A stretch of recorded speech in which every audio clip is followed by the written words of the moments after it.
बुजुर्गों, आज आप जो बड़ी संख्या में आज आए हैं, इससे लगता है कि आज अपने मन सुना के जाओगे कि 35 साल की जो कुशासन की लड़ाई थी, अपन सब मिलकर लड़ रहे थे लेकिन नहीं लड़ी जा रही थी। अब वो हमारे लोक देवता हनुमान जी बेनीवाल जिसकी शरण में अपन गए हैं, और ये हनुमान जी एक साला सरा के हनुमान जी है, एक नागौर वाले हनुमान जी है। तो निश्चित रूप से नागौर वाले हनुमान जी अपने को आपसे आशीर्वाद रहेगा।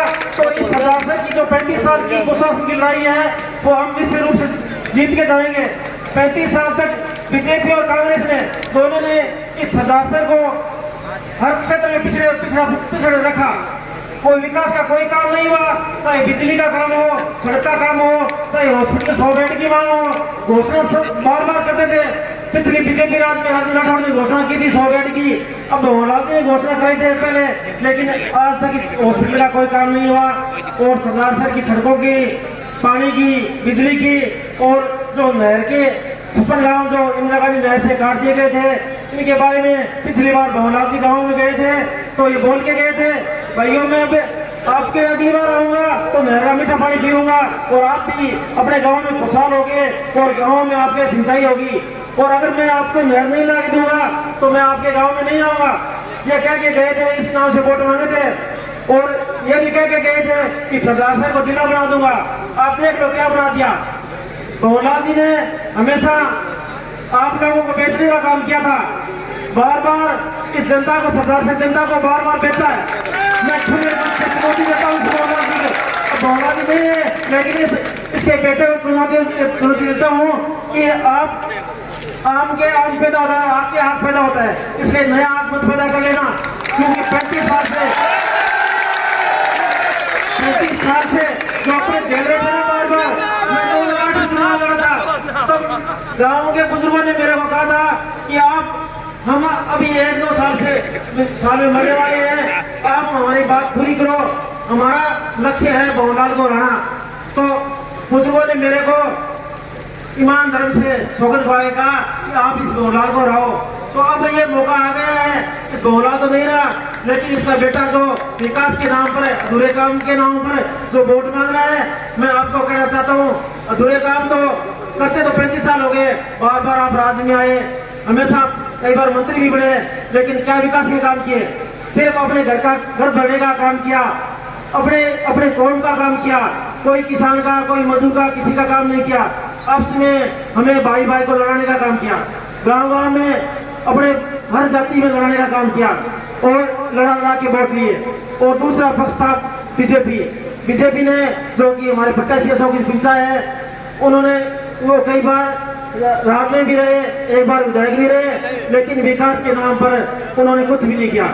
मैं अशोक जी पिंचा से भी पूछना चाहता हूँ कि आप पहले भी भाजपा के राज में रहे थे, क्या बनाया था आप सदासर में? बनाने के लिए कुछ नहीं है। अगर पिंचा जी से बनाना चाहते हो तो गांव में आपको क्लब बना सकते हैं जुआ खेलने के लिए। ये जुआ खेलने की क्लब है तो पिंचा जी बनाना, और विकास चाहते हो तो लाल तनमूर को जिताना। मैं 30 साल 22 साल से मेरे को आपने जो जिम्मा सौंप रखा है, जिस हैसियत से मैं हूँ, इससे मैं आपके ज्यादा काम आता हूँ। हमेशा मैं आपके सुख दुख में, हर तकलीफ में आपके बीच में खड़ा रहता हूँ। और मैं ये नहीं पूछता हूँ कि आप मेरे वोट दिए या नहीं दिए, मेरे किस जात के हो, किस कौम के हो, किस गांव के हो, और मैं हमेशा आपकी लड़ाई लड़ता रहा हूँ। लेकिन जो जिस हैसियत से मैं सरपंच रहा, चेयरमैन रहा, तो चेयरमैन रहने से ज्यादा विकास के काम नहीं हो सकते।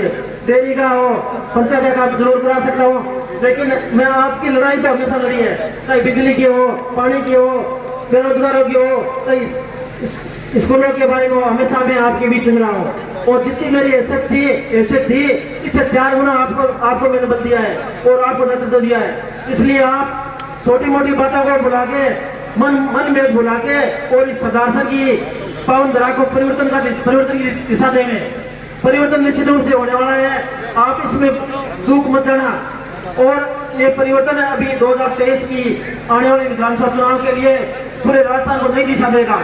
और आप इस नई दिशा के मुख्य धारा में जुड़े, आप इस नई धारा को शुरुआत करें। और निश्चित रूप से आप जो आज इस संख्या में आए हैं, इससे उम्मीद लगती है कि आपने अब कुछ मन बना लिया है और निश्चित रूप से आप परिवर्तन करके ही रहोगे। भाइयों, छोटी मोटी बात आपसे में हो सकती है, लेकिन ये सरदार सर की विकास की बात है जो हनुमान जी ने पिछले 30-22 सालों से लड़ाई लड़ रहे हैं, तो इसमें आप भागीदार बनो और इस सरदार सर का परिवर्तन करके दिखाओ। और मेरे को भाई साहब हनुमान जी ने RLP का उम्मीदवार बनाया है, आप सबके विश्वास पे बनाया है और मैं आप सबको विश्वास दिलाना चाहता हूँ कि आप अगर मेरे को जिताओ तो निश्चित रूप से मैं आपको ये विश्वास दिलाता हूँ कि आपके सरदार से जो भ्रष्टाचार हो रहा है, जो डिजाइनों का खेल चल रहा है, अभी हमारे विधायक पुत्र अनिल जी शर्मा जो कि 4 साल से कांग्रेस राज में है, और वो क्या करते हैं, तहसीलदार लगाने के लिए डिजाइन करते हैं। डिजाइन में क्या करते हैं वो सबको पता है, और हर अधिकारी के डिजाइन में वो डिजाइन पैसे लेने का काम करते हैं, दलाली का काम करते हैं। मैं आपको ये कहना चाहता हूँ कि मेरे पीछे तहसील कार्यालय है, तहसील कार्यालय है जिसमें सरेआम आप लोगों के जमीन या जायदाद लेते हो, तो 1% के चोर लेते हैं। मैं आपको विश्वास दिलाना चाहता हूँ 8 तारीख के बाद में जो 1% लेता है, मैं किसी तरह से हारा हुआ जीता हूँ, मैं 8 तारीख के बाद में आपका 1% बंद कराऊंगा। आपसे और भी बहुत से मुद्दे हैं जिसको हम सब मिलकर लड़ेंगे, और जो व्यवस्था परिवर्तन लड़ाई है वो हम सब मिलकर लड़ेंगे। अकेला आदमी कुछ नहीं कर सकता, और सब आप तन मन धन से आप युवा साथी जो आज जोश दिख रहा है, तो बार बार आपको इस परिवर्तन की लड़ाई में हमेशा मौका मिलेगा। इस सरदार से जनता परिवर्तन कर सकती है, और आप इस परिवर्तनशील मन को बना के और आप गांव-गांव में लग जाएं। मैं चुनाव में नहीं लड़ रहा हूँ, तो आप सब भाई, सब मेरे बुजुर्ग, सब मेरे नौजवान साथी लड़ रहे हैं, सभी लोग लातमूल है, मैं अकेला कुछ नहीं कर सकता। और आपके विश्वास पे, आपकी आशा के साथ मैं टिकट लाया हूँ, और आप निश्चित रूप से 35 साल के इस कुशासन को मिटा के और इस सरदार सर की तरह को परिवर्तन करके दिखाएंगे। और भाइयों, 7 महीने बच्चे ज्यादा सोचने की जरूरत नहीं है, इनको 35 साल दे दिए।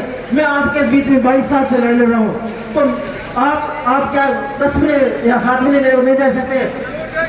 तो मैं आपको विश्वास दिलाना चाहता हूँ कि आपके सरदार सर में जो करप्शन है, जो भ्रष्टाचार है, जो कमियां है, चाहे बिजली की हो, पानी की हो, स्कूल की हो, हॉस्पिटल की हो, सड़क की हो या नहर की हो, कुछ भी हो, अपन मिलकर लड़ाई लड़ेंगे। और हमारे नेता हनुमान जी बड़े ऐसे हैं कि इनके नाम से ही सब कुछ वो काम हो जाता है। हनुमान जी का नाम लेने से सारी इच्छा पूरी हो जाती है। इसलिए आप मेरे वोट देके और हनुमान जी के प्रति आस्था रखें, विश्वास जताएं और चुनाव जिता के, और आने वाली 5 तारीख को अपने मेरे पक्ष में वोटर के इंसान पे वोट देके वो विजय बनाए। मैं कभी झूठ नहीं बोलता, और आप मेरे साक्षी हो, आप मेरे भगवान हो, इसलिए आप ये विश्वास करके जाना। और जिन्होंने मेरे को 22 साल तक मैं आपकी संघर्ष के लिए लड़ेगा, जिन्होंने बीजेपी और कांग्रेस ने मेरे को झूठे मुद्दों में, झूठे केस मुद्दों और हर तरह से मेरी शिकायतबाजी करके मेरे को परेशान किया, लेकिन मैंने आपकी बहुत हिम्मत नहीं आ रही, और हिम्मत नहीं आने का कारण था आपका साथ, आपका सहयोग, आपका विश्वास। इसलिए आप एक बार 5 तारीख को वोटर के इंसान पे वोट देके और विजय बनाए, और मैं आपकी हर इच्छा को, हर आशा को पूरी करूंगा। इसी की आशा के साथ जय हिंद, जय भारत।